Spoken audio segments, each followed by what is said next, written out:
Hello, good morning. This is the AM Sports.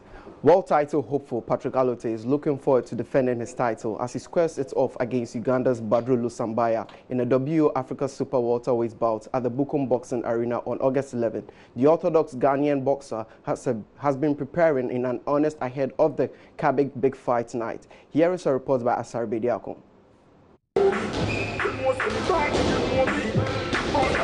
He's got power.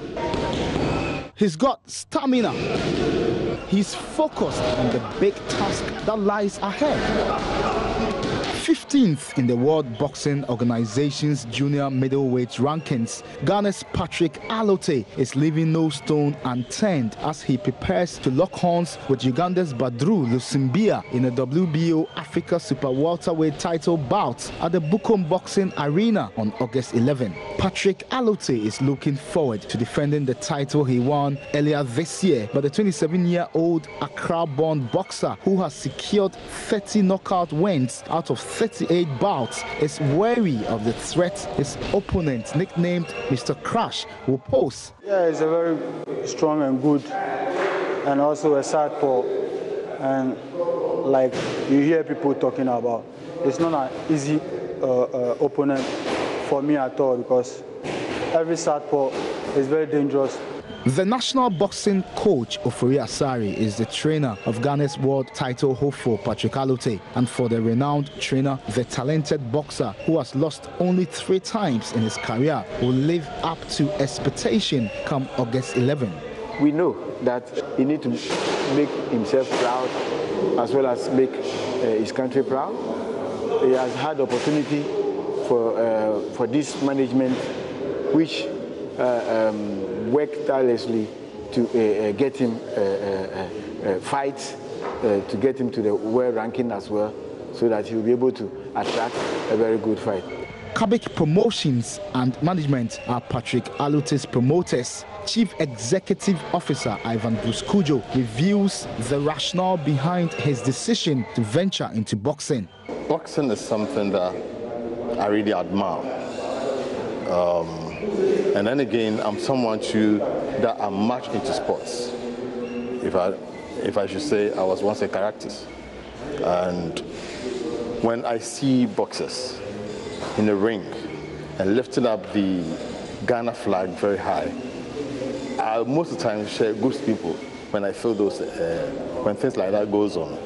And if I'm not able to do it, why don't you then push somebody that can do it? Patrick Allotey will be inspired by the motto of the Seconds Out Boxing Gymnasium he's been using as a training center ahead of the Cabic Big Fight Night. Discipline conquers all, and the orthodox Ghanaian boxer is disciplined to a fault. So that's Patrick Allotey over there in boxing. Now let's move to football. Koja Samar reveals why he left the number 10 jersey for Andre Ayew. He explains that it's not about any superstitious beliefs, but then he just moves away from the number 10 just to move back to his number 20 jersey. Here's what he asked. I did tell them I don't want the number 10 shirt, because the number 10 shirt at that moment, I was not the one who chose that number. I had my favorite numbers already. Yeah, I had number 20.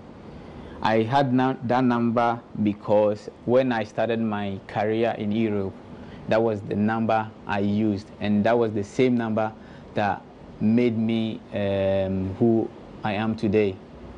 Because I went to Udinese, I chose this number, and then I started playing, and that was when people got to know me. So I got in love with that just number. So when I came to the national team, I was playing with the number 20.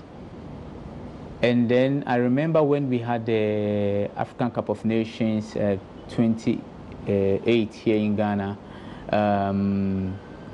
Apia told them to give me the number 10. Yeah, he told the team manager, and then there was one guy called Mr. Alex Asante. So they came with the jersey that they told me, Apia says we should give you the number 10. I was like, okay, well, I cannot say no, because the captain himself says I should take the number 10. What number was he wearing? Apia. Yeah. He was using the number 10. At that moment, he was injured. He was not going to be part of the team. So he told them to give the number 10 to me. And I was thinking, why me? So I took the number because I couldn't say no to Apia, so I have to. So I did.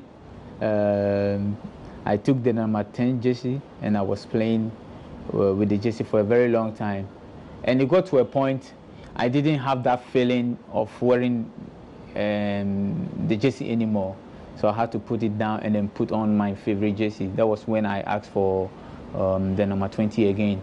There was another theory that, and I'm sure my cameraman knows the story, that you had seen lions in your dream. You were dreaming, and when you were dreaming, you saw lions and...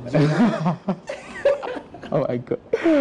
Oh, Ghana. Is it true that you were having some dreams and all that, and so you decided that no? No way. Because I've been hearing this story for a very long time. I don't know who the kind of person who brought up this story, because I never had any conversation with anyone that I'm having dreams of someone chasing me about Jesse.